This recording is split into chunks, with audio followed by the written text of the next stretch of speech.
The night was April 14, 1865. A nation, weary from war, sought solace in the Grand Ford's Theater.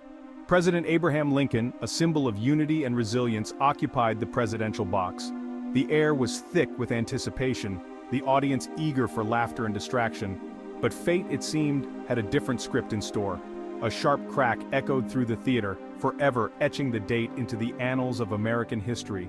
John Wilkes Booth, a Confederate sympathizer, had struck a blow against the leader who had steered the nation through its darkest hour. The road to that fateful night was paved with Lincoln's pivotal decisions.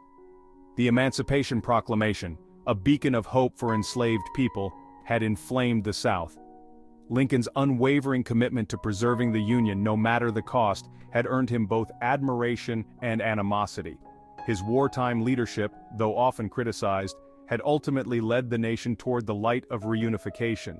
But these very triumphs, born from unwavering resolve, had also sown the seeds of discontent among those who opposed his vision for the nation.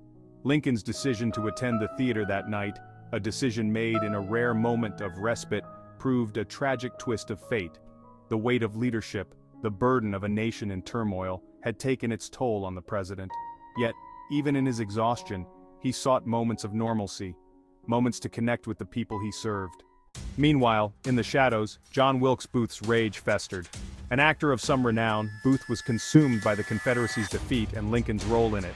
He saw Lincoln as a tyrant, an oppressor of the South, and a threat to the very fabric of American society as he envisioned it. Booth's hatred, fueled by Confederate ideology and a sense of personal grievance, metastasized into a deadly plot. He gathered a group of like-minded individuals, their minds clouded by anger and despair, and together they hatched a plan to throw the nation into chaos. Their initial target was not the president alone. Booth, driven by a twisted sense of justice, envisioned a coordinated strike against the Union's leadership. He believed that by decapitating the government, he could sow enough discord to allow the Confederacy to rise again from the ashes. His plan, audacious and horrifying in its scope, targeted not only Lincoln but also Vice President Andrew Johnson and Secretary of State William Seward. Chaos in the theater. The air in Ford's Theater was thick with anticipation as the play unfolded. Unbeknownst to the unsuspecting audience, Booth, his heart pounding with a deadly purpose, lurked in the shadows.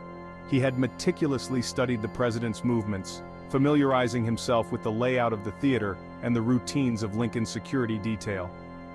As Lincoln sat in the presidential box, engrossed in the performance, Booth saw his opportunity. He crept silently towards his unsuspecting target, his hand gripping the cold steel of a .44 caliber Derringer pistol. With a deafening blast that shattered the night's tranquility, Booth fired a single shot, the bullet piercing Lincoln's skull. A nation adrift. Panic erupted in the theater. Screams pierced the air as the audience, jolted from their reverie, scrambled for the exits. Booth, momentarily illuminated in the chaos, leaped from the balcony, his spur catching on a flag draped over the railing. He landed awkwardly on the stage, breaking his leg but managing to escape into the night.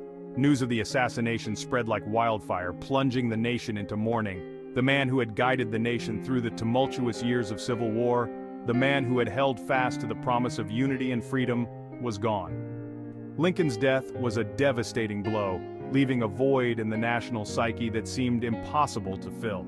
The nation, still reeling from the wounds of war, now faced an uncertain future without its steadfast leader. Lincoln's enduring legacy. In the aftermath of Lincoln's assassination, the nation grappled with its loss. The man who had embodied the ideals of unity, freedom, and democracy was gone, leaving behind a legacy both profound and unfinished. Lincoln's assassination served as a stark reminder of the fragility of peace and the enduring power of division and hatred. Yet, from the ashes of tragedy, Lincoln's vision for America endured.